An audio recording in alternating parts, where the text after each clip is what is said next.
ask me if I know the Epic of Sundjata, the great founder of the Mali Empire? You were right not to seek out any ordinary storyteller. For I am Kuyate, Riot of the royal family. Listen well, and I will tell you of this man, Sundjata.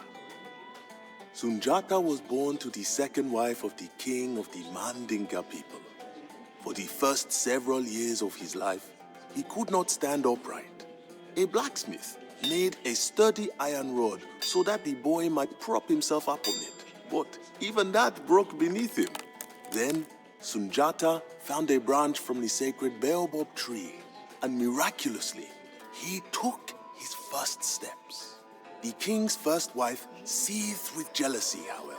She saw no reason for this feeble son of a second wife to take the throne over her own son. When the king died, she exiled Sundjata and his mother.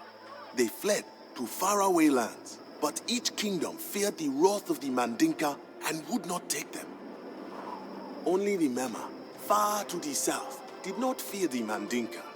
They are a people of proud warriors, and among them, Sundjata learned how to hunt and fight. He left his disability behind and became as fierce and strong as a lion. Before long, he was ready to take back his rightful place on the throne.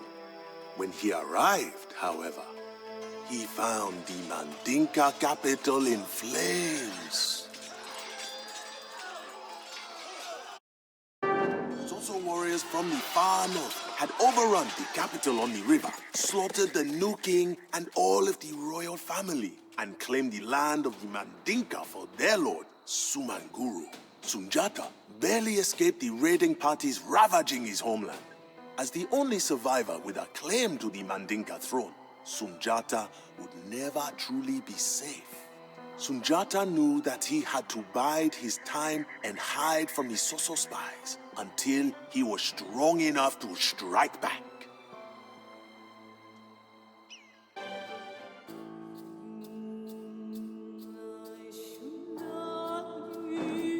Sumanguru was a cruel tyrant and a sorcerer in command of powerful spirits. He was said to possess a magical balafon, which would grant him victory if he played it. Whether or not Sumanguru had magical powers, he was above all an ambitious conqueror seeking to seize the lands of the old empire of Ghana, a golden kingdom of great wealth and sophistication lost to the desert. Sundjata knew that contesting such a man would be difficult.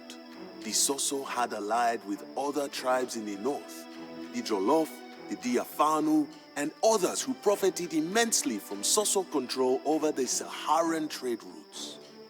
With such powerful allies and their armies, no one dared to rise up against them. Sundjata had one advantage. He was still remembered as the crippled prince of the Mandinka.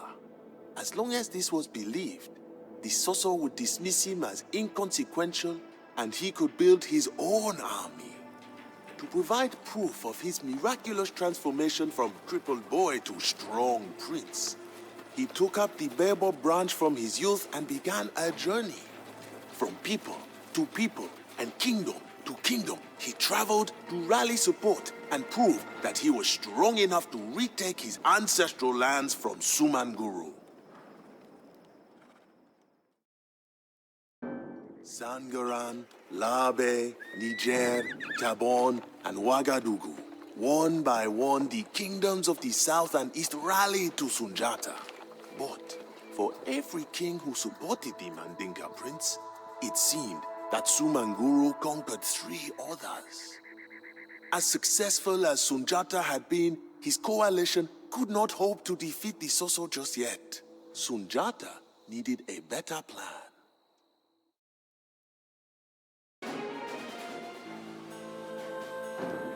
A trader came to Sundjata from beyond the Sahara Desert.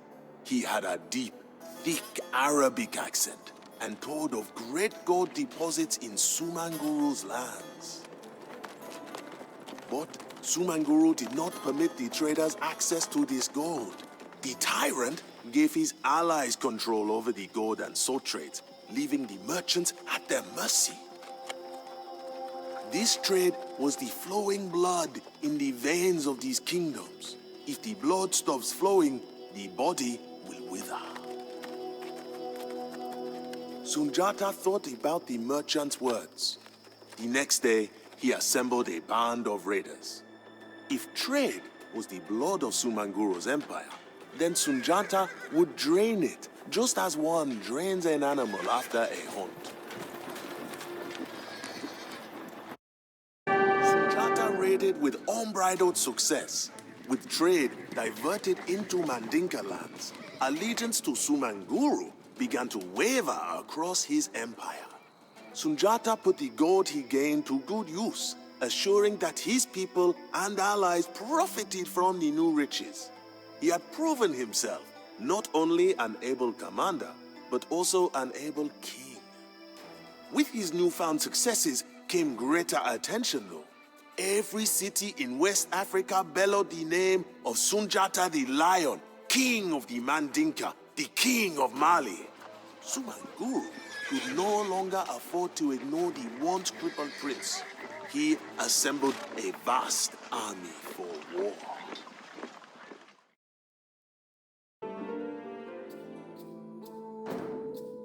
A beast is most dangerous when cornered. Sumanguru was no different. He struck southward into the Mandinka heartland, where he had slaughtered Sundjata's family before. He was rumored to have brought his mystical balafon with him to summon victory, and griots were already singing that the war had been won by the sorcerer before it had even begun. Sundjata met him by the Niger River at a place called Kirina. A long line of Sosso and Jollof warriors stood tall, banging their shields and grinning at the soldiers of Sundjata's coalition. Horses and camels brought to the field of battle kicked up enough sand to shroud the sun at noon. Sumanguru himself took to the field in the dusty twilight, and Sundjata faced him from across the hot expanse. As the armies prepared to charge, the music of a balafon began to flow through the air. The decisive moment was at hand, and all of West Africa awaited the victor. The armies crashed against each other. They buckled and wrenched, bristling serpents coiling and writhing amidst the clamor of weapons and the rumble of hooves. Many times, the Malian soldiers faltered, but at critical moments, Sundjata would ride across the lines to rally his men, inspiring them to push on and prevail. At long last, the Sosso onslaught slowed and their resolve began to fade. Sensing that the tide had turned, Sumanguru abandoned his men and fled into the mountains. At the sight of their leader in flight, the exhausted Sosso lines collapsed. The celebrations lasted for days, with the most bountiful feasts ever seen. All the kings of the coalition gathered to proclaim Sundjata their Mansa, the king of kings. Mali had become an empire, and Sundjata its emperor.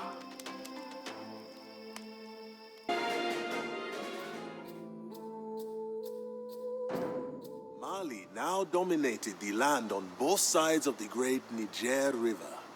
Mansa Sundjata reigned freely from the gold mines of Bambouk to the city of Gao, but more was needed to stabilize the empire.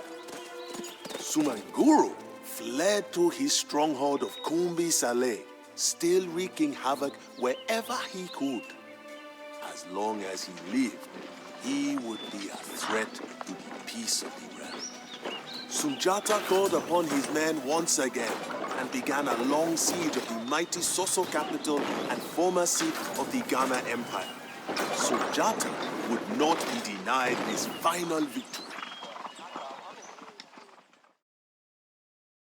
Peace in the empire and the deaths of his family avenged, Mansa Sundjata settled well into his role as the ruler of Mali. In peace, he was as effective an emperor as he was in war, building markets and monuments across his lands.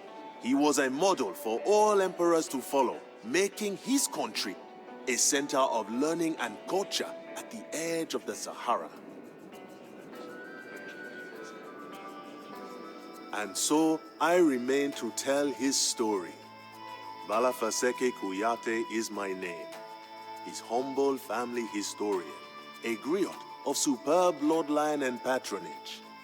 And this is Sumanguru's balafon, which I stole before the battle at Kirina and played that day to inspire the victory of Sundjata.